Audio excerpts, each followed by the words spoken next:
Hello, this is Rob Grimes with the IFBTA, and today we have the pleasure of welcoming one of our newest global industry partners, Mako Networks, and Simon Gamble, its president and co-founder. So welcome to the IFBTA. Great, thanks for having me. Pleasure to be here. Yeah, and I think that it's important that you point out that there are two value propositions here because, especially since it sounds like you have a specialty and a focus area when you talk about the small number of operators, you're talking about a franchise community or people that want to grow into one because that's how that growth is. That makes you a little bit different from a lot of people, because it's much easier when you have a corporate environment and when they can mandate things. Well, one of the challenges that I get asked all the time, or when I talk to some of the groups that are out there, is how do you actually work with franchisees? Now, I'm going to take a guess here that in the C-store petroleum industry, there are stronger mandates than there are in the food and beverage industry.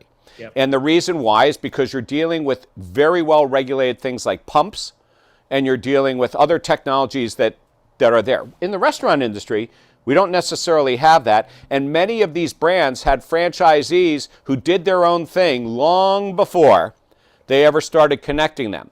So do you see that as a challenge to you in educating it, or do you think the industry actually now understands it so it's no longer a challenge? Because they will forever say, why do I need to go spend this money on Mako Networks? I'll just go ahead and put this thing in that I got down the street from some high-speed access provider or something like that. So how do you see the similarity and the challenges there, and what are do those challenges impact you? Yeah, you're right. The petroleum C-store space is more used to mandates. And a lot of that stems from the reasons you gave, but also because of the way that their credit card data flows. It used to be the vast majority of oil brands processed credit cards themselves, and it was one of the benefits they brought to a dealer who has one or more sites signing up with a particular brand. They got cheaper credit card processing. That's changed now, and it's typically done more like it is at a food and beverage location. But there's no doubt that the franchises of oil brands are used to being told a little bit more about what to do. So yes, I think it's a challenge for food and beverage, but I think it's a challenge that can be explained and hopefully embraced by this vertical. I think it's really important that brands should be protecting their brand. One of the key risks to damage of their brand is a major credit card breach, which can really sour the public's opinion of a brand as a whole. There's lots and lots of studies that we don't need to go into here that indicate the massive cost of a data breach to a small business, but it's magnified enormously to a brand. But it is so interesting how the small business a lot of times thinks that's the responsibility of somebody else. Why should they pay for it and do it, even though, it does impact them? Yeah, well, that has changed. Everybody now has heard of PCI DSS, which is the bane of some people's existence. But really, that's a liability shift. That's the credit card schemes getting sick and tired of wearing the cost of card fraud and saying to a retailer, you've got to take some responsibility for this. And in order for you to not have to worry about card fraud like you didn't used to, you have to build your network responsibly. Now, that can be expensive and tough. Our solution makes that very easy. And then delivers a lot more on top of it. So I do think that a key to exponential growth, certainly for us, is going to come from brands wanting to encourage their dealers to secure their network appropriately, but it has to be done in such a way that it doesn't impinge on the way that a franchisee has been doing business in the past. Well, there's been a shift. Also, as you pointed out in the credit cards, which I think was actually a very good analogy, there's been a shift in the way POS is provided in the food and beverage industry as well. And you're no longer on-prem, you're sitting there with cloud-based systems. So as you take a look at that shift of the providers, that creates an opportunity, but are those your new partners as well? Where does the POS provider play a role? Because they must depend upon managed networks as part of their delivery. And if you go look at the news over the last 10 years, when there were major breaches, who do people blame first off? The POS guy, right? Yeah. Which I find fascinating. So how do these POS players play into this, and how do they play with you? So in the industries where we're strong, we partner aggressively with the point of sale vendors because we're both selling to the same customers. We both want those customers to be happy, and we want our solutions to be easy to deploy and use. The food and beverage industry's POS systems that are out there, you're right, are quite different. Some of them, I have to say, are pretty insecure. I mean, running a point of sale system on a device that can also be used to play solitaire or send emails is inherently risky. And so I think it's important. There's a degree of education that needs to take place for a store owner to make sure they consider that and consider those risks.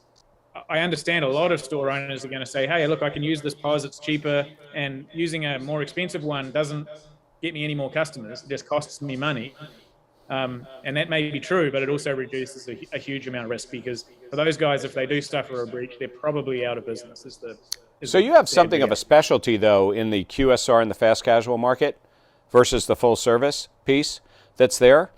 Yeah, so our strength at the moment is in food and beverage is QSR. So we're slowly growing a strong QSR base. And the reason for that is it's very, very similar in terms of what they need to oil and gas. I mean, they're selling completely different products. Absolutely. It's a common market. You solve the problem both ways. You're creating opportunities for both the oil and gas people as well as the food and beverage people as well. So it makes a lot of sense. But there's something that you just said. If we were to take a look forward, I'm curious how you think about this. You know, when I talk to people a lot, there's two things that I'll talk to them about. What is the future of hardware versus software in the industry? Putting aside, the connectivity piece of it, which is a whole different discussion, where you come in. And a lot of people are moving to generic hardware. So you could play a game on some tablet-based piece, which now becomes an order taker out at the drive-through, which now becomes a kiosk, not the traditional, right? So I take that, but also there seems to be a trend now to going to bring your own device. Now we may be, not just the customer, I'm talking about, that's one side of it for ordering, I'm talking about the employees.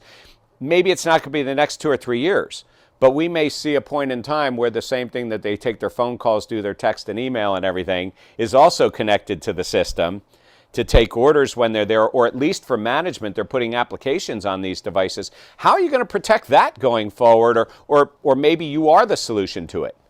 So the key thing is separation of orders, point of sale, and payments. Keep payments separate. Retailers, in my opinion, shouldn't be taking payments on any of those shared devices. Taking an order on a shared device is fine.